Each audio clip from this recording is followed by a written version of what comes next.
Clube El Matador Boxing organiza competição anual boxe, onde promove boxista timorense sai profissional e a futuro.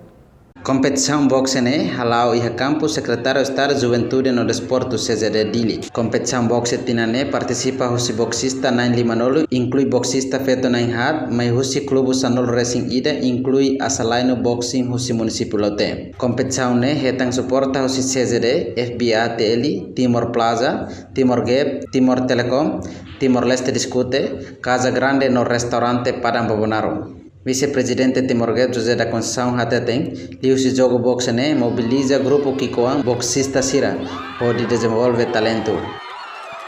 Hanoi ne dia kelas 5 por onde mobiliza grupo Kikoan boxista Sira, para onde desporto ne buat tidak ke capaz, de vez em quando ita tour lá atividade, ita bele halo fale atividade Sernabeke. Sociedade ini ladung konten. Hanoi ko inisiativa dia kidasne para mobiliza itane alin sirototu hare pada desporto ne sa dalang ida para ita bele desenvolve itane talenta no beke iha e incluímos dia ba itane Saudi. Além de presidente clube El Matador Boxing, Abilio Orlando dos Santos Hateteng, evento ne realiza cada tina. El Matador ia tinan ia outubro, ne ane calendário ida no outubro nilara, ami sempre halo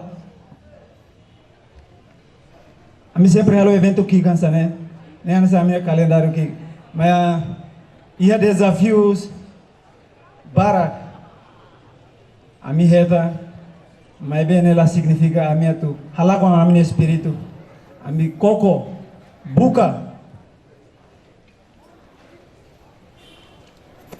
a tu halo,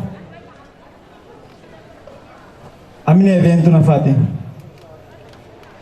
Competição boxe ne halau durante Lorontolo começa a quinta-feira to sábado semana ne.